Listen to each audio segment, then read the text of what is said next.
Bonjour ou bonsoir à tous les amis, c'est Darkem91. On se retrouve pour une nouvelle vidéo consacrée à Catwoman.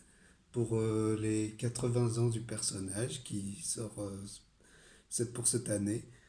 Et pour l'occasion de la sortie du film de Batman qui parle du personnage de Catwoman. Et voilà, je voulais montrer la figurine que j'ai. Je la trouve très jolie. Et je vais la mettre de côté pour présenter les comics. Je vais parler du personnage de Catwoman. C'est prévu que je fasse une vidéo sur Thor aussi. Mais ça arrivera plus tard. Mais maintenant, je vais me concentrer pour parler de Catwoman parce que c'est un personnage que j'aime assez bien dans l'univers de Batman et il n'y a pas assez de titres urbains. Je vous avoue que j'ai pas beaucoup de titres urbains, donc ça va être une vidéo assez simple pour parler du personnage et j'espère que cette vidéo vous plaira. J'ai, j'ai quand même plein de comics dessus. Il y a le dernier braquage qui m'intéresse assez bien, je vous avoue, mais je vais voir en fonction de mes lectures, hein. Pour l'instant, je lis Civil Wars et voilà, j'ai prévu également de parler des événements Marvel que j'aime bien. C'est prévu que j'en parle aussi. Mais là, on va parler de Catwoman que, pour vous dire que j'aime la version que je préfère de Catwoman, c'est celle de Batman Arkham City, que j'aime. C'est ma version préférée de Catwoman parce que là, ils ont utilisé le personnage comme il fallait, je trouve, et elle est utile, malgré qu'elle n'est pas aussi résistante que Batman, mais elle a son utilité dans le jeu, et j'adore cette version-là, qui prend des libertés sur ses adaptations et de ce qu'on voit dans les comics aussi. Et franchement, c'est la version que je préfère, même si j'aime bien celle de Tim Burton aussi, malgré que les libertés sont prises beaucoup sur ce personnage-ci. Après, voilà, ce personnage, on le retrouve dans Batman Silence, on le retrouve dans The Dark Knight Returns, on le voit dans la préquelle. J'allais le conseiller d'ailleurs, mais je pense que c'est pas vraiment à conseiller parce qu'elle a un rôle important dans le récit, mais pas exceptionnel non plus. Donc, enfin, pour ma part, ça a été un rôle, elle l'aide quand même à motiver Batman parce qu'il est très négatif. Enfin voilà. Je ne vais pas m'étendre dessus. On va parler d'un titre qui parle beaucoup de lui. C'est Jeff Lobb et Tim Sale. C'est des ombres dans la nuit de Jeff Lobb et Tim Sale. Et là, Catwoman apparaît dedans. Ça se passe c'est la suite. Ça va dans la continuité d'un long Halloween. C'est vraiment très bien. C'est un des titres que j'ai lu sur Catwoman après. Enfin, j'avais lu ça. C'est un de mes débuts. J'avais lu ça dans les débuts et j'avais bien aimé Un long Halloween. J'avais envie de tout lire. Je les ai dans ma collection d'ailleurs et c'est un titre que je recommande. En plus, ce titre a été réédité dans le DC Black Label de Catwoman à Rome, que ce titre-là que j'aimerais parler, et que c'est vraiment bien, malgré que l'homme mystère est montré comme un nain, enfin il est présent, hein, mais c'est c'est ça c'est ça qui est un peu handicapant dans le récit, je trouve. Mais après, il y a une histoire assez sympatoche qui correspond au personnage de Catwoman et on voit qu'elle veut découvrir la vérité. C'est, c'est, c'est mis en avant, hein. C'est vraiment très bien dessiné, c'est à l'ancienne et c'est vraiment très très bon. Je vous conseille de le lire, Catwoman à Rome, parce que c'est vraiment pas un mauvais récit et ça complète le mystère qu'il y a autour dans un long Halloween et tout ça, parce que c'est un long Halloween, c'est à conseiller absolument. C'est vraiment un titre de chez Catwoman que je conseille de lire parce que c'est vraiment, elle est vraiment, c'est vraiment centré sur elle et le personnage est respecté à la lettre dans ce récit. Après, on va parler des titres de la New 52 j'ai l'impression que beaucoup n'en ont pas parlé d'ailleurs, c'est bizarre, parce que c'est des titres, ça c'est de Guillaume March, c'est du run de Guillaume March, parce qu'après ça s'arrête par la suite, hein, mais ces titres-là, j'avais bien aimé. J'avais lu ça quand j'ai commencé à lire du DC, j'ai commencé par lire des Catwoman parce que ça m'intéressait. Et j'ai bien aimé ça parce que c'est assez. Ben, le personnage est encore respecté à la fois. On voit c'est aussi question de cambriolage et tout ça. En fait, le personnage de Catwoman, elle est un peu une fille cominée dans l'esprit, je trouve. Et c'est un personnage que je trouve très bien développé dans la New 52, hein. Surtout dans ces deux runs-là qui te montrent des ennemis pas connus de Batman et qui te montrent une relation distante entre Catwoman et Batman. C'est vraiment intéressant. Et après, on a les tomes, les autres tomes. Mais là, c'est un autre, c'est Anne-Nancy, là, cette fois-ci, dans ces titres. C'est tout Anne-Nancy qui complète les titres. D'ailleurs, c'est moins. C'est, c'est, pour moi, j'étais pas totalement déçu parce que ça suivait le run de ce qu'on voyait de Scott Snyder dessus. Et on voit que Catwoman traverse ses périples sur ça. Et on voit même de l'an zéro ce qui se passe. Et c'est vraiment très bien fichu, même si ça vaut pas les deux premiers titres. C'est pour ça qu'on n'en parle pas assez d'ailleurs. Mais c'est vraiment très bon. Enfin, moi, ça m'a beaucoup plu. L'idée m'a plu. Et c'est sympa de voir un Catwoman évoluer de façon dans la New 52. Et moi, c'est comme avec Nightwing, hein. D'ailleurs, Nightwing était très bien développé dans ces périodes-ci et c'est vraiment très intéressant à lire. Et c'est vraiment un run que je conseillerais et il mérite même une intégrale dessus. Et Urban ça serait bien qu'Urban fasse une intégrale dessus parce que ça vaut le coup, je trouve, ce récit, parce que tu as un côté espionnage à la Mission Impossible. À un moment donné, dans le récit, t'as vraiment des choses qui sont intéressantes. Et après, tu vois que le personnage de Catwoman change. Après, avant de revenir à une autre série qui est dans la continuité de ça, on va parler de Harley Quinn et les sirènes de Gotham, qui est là, Catwoman est dedans, et que c'est un récit que je conseillerais malgré que en plus c'est Paul Dini qui a fait ça, et Guillaume March qui a fait justement Catwoman, et ça va dans la continuité de celui-ci.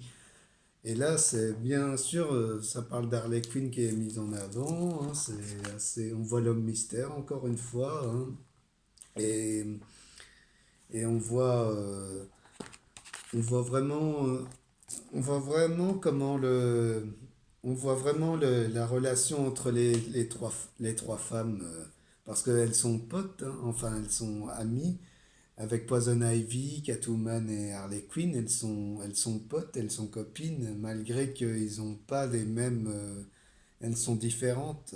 Et, et malgré que je ne suis pas un énorme fan d'Harley Quinn, je suis pas un grand fan du personnage, je préfère le personnage à ses débuts, comme on voit avec Paul Dini qui l'avait fait pour Harley Quinn. Mais ce titre j'ai bien aimé, malgré que c'est pas ouf non plus. Je peux l'avouer que c'est pas un titre indispensable, mais c'est vraiment ce qu'il faut lire si on aime bien Catwoman. Moi, et Poison Ivy, parce que j'aime bien ces deux personnages-ci, et c'est pour ça que j'ai voulu lire le comics. Et après, finalement, ça développe bien les personnages de chaque personnage, et c'est sympatoche, c'est sympa parce que ça nous permet de comprendre certaines choses dans la période, et c'est vraiment sympa. Mais je dirais pas, c'est un petit plus si on veut découvrir comment ça se passait entre les événements, parce que évidemment ça se passe aussi dans le Paul Dini présente, ça parlait aussi des conséquences avec Catwoman qui a eu un problème au cœur, et là ça parle aussi de ça. Et ça, il faut lire d'abord avant le Paul Dini présente Batman pour être au courant de ça. Après, on va conclure avec Catwoman Eternal, qui fait partie d'une des séries qui était dans Batman Eternal, hein, qui est un titre vraiment... moi, j'ai bien aimé Batman Eternal, malgré que c'était un titre qui est resté longtemps... enfin, ça a duré longtemps, mais ça...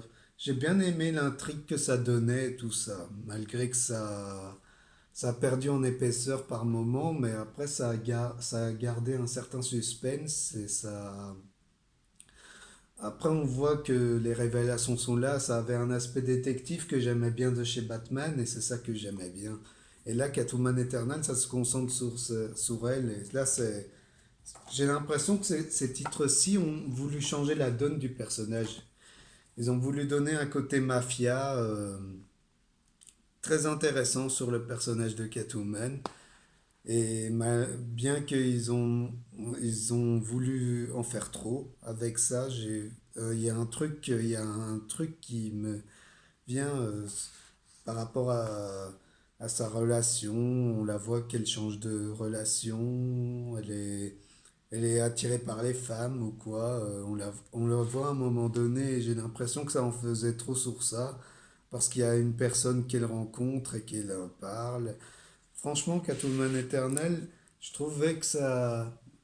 C'était sympa de la voir qu'elle remplace son père parce qu'elle pense que Carmine Falcon est son père. Alors, elle essaie de succéder en bien. Et, et ce titre-ci montre vraiment les, les, les capacités qu'elle peut faire en tant que mafieuse. Et c'est ça qui était bien montré.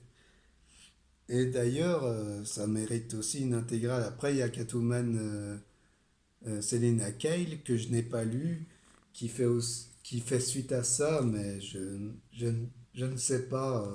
Après Batman Rebirth, j'étais moins fan du personnage de Catwoman. Je trouvais que c'était pas la Catwoman que je connais. Dans la New 52, on voit que c'est la Catwoman fidèle aux comics et tout ça, même si, voilà. Donc Catwoman Eternal, ça a un côté beaucoup plus... ça change vraiment la donne du personnage et c'est vraiment intéressant à voir, malgré que ça m'a pas emballé. C'est un des titres qui m'a pas emballé, malgré que je les ai dévorés. Je vous avoue que je les ai dévorés, ces titres.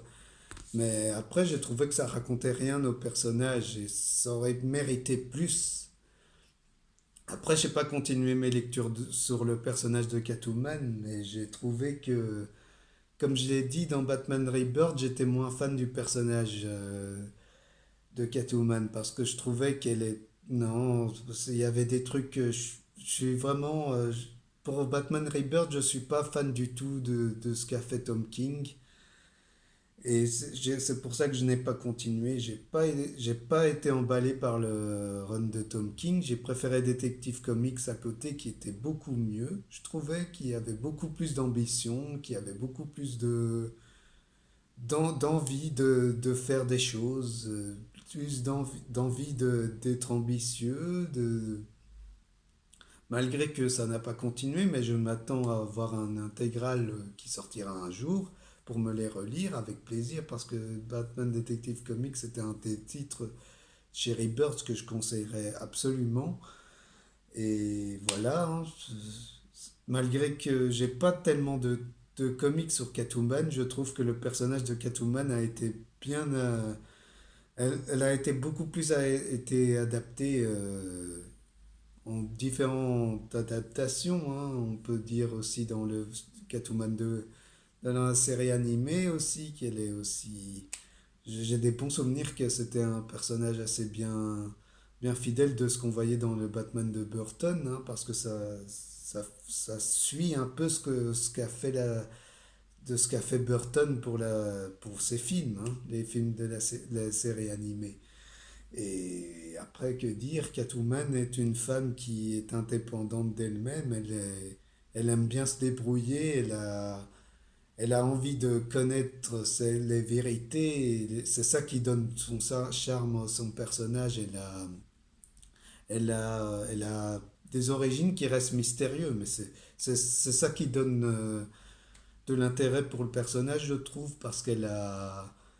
C'est ce qui rend le personnage intéressant dans ce qu'elle est, et c'est ça qui est bien, hein. Après, c'est bien de ne pas savoir ce qu'elle est, de qui est sa véritable famille, parce qu'elle a grandi dans la prostitution, comme on voit dans l'année 1, là, dans Batman.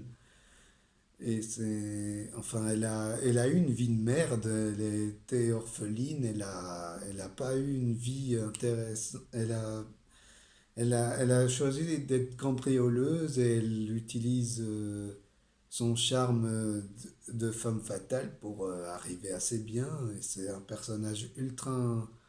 Pour moi, c'est un personnage que j'aime bien dans l'univers d'ici, hein, et ça la restera toujours, malgré que je trouve que j'ai l'impression que parfois on ne sait pas quoi en faire de ce personnage.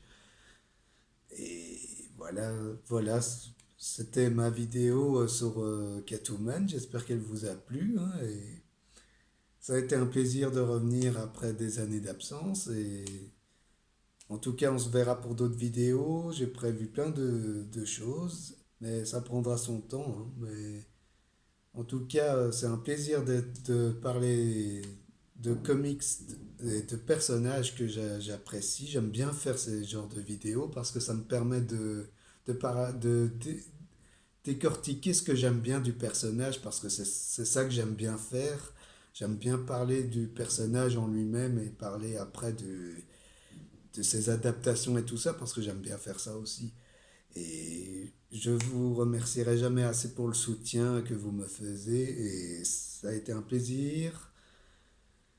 Et on se reverra bientôt pour de nouvelles vidéos. Allez, ciao!